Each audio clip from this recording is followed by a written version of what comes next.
Alright y'all, welcome back to another video. In this video, we take off the stock pulley from the 30 series torque converter on this Chinese four-wheeler and we put on the Juggernaut. Now this Juggernaut pulley's been out for a little over 2 years now, and I thought it was a load of bullcrap when it first came out because it's a marketing thing.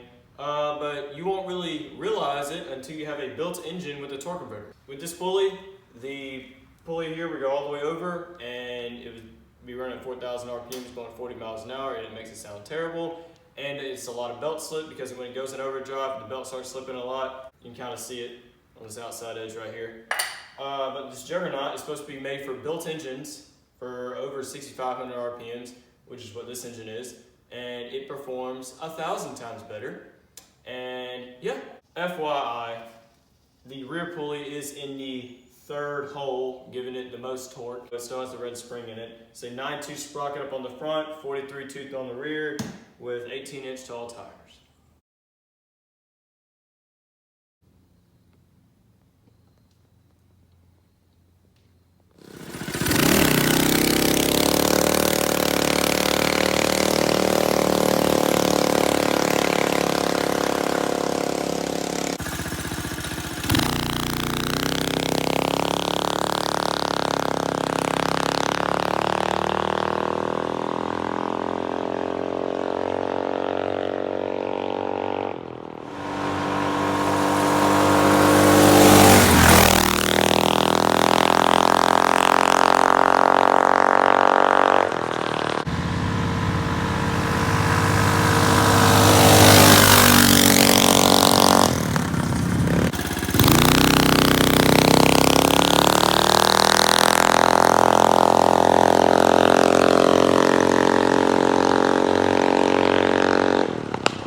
So, one of my final thoughts on the Juggernaut front pulley CVT on the 30 series torque converter. Definitely way better. If you got a built engine and you want to turn up crazy high RPMs, you just got to get this pulley. Like, it's so much better. Do not worry about trying to cancel out overdrive and cut washers and match that up. And don't do it. I have a whole other video on it. That's if you just want a cheap thing to do.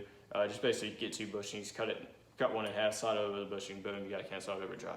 But it doesn't really work as efficient as a Juggernaut front pulley. Acceleration between the two, I can't really tell a massive difference because acceleration is not really the big thing. It's mainly top end.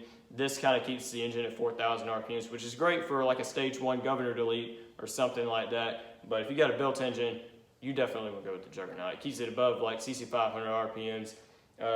7,000, 7,500 is about the max all this engine will turn because it has 18 pound springs and a Mod 2 cam.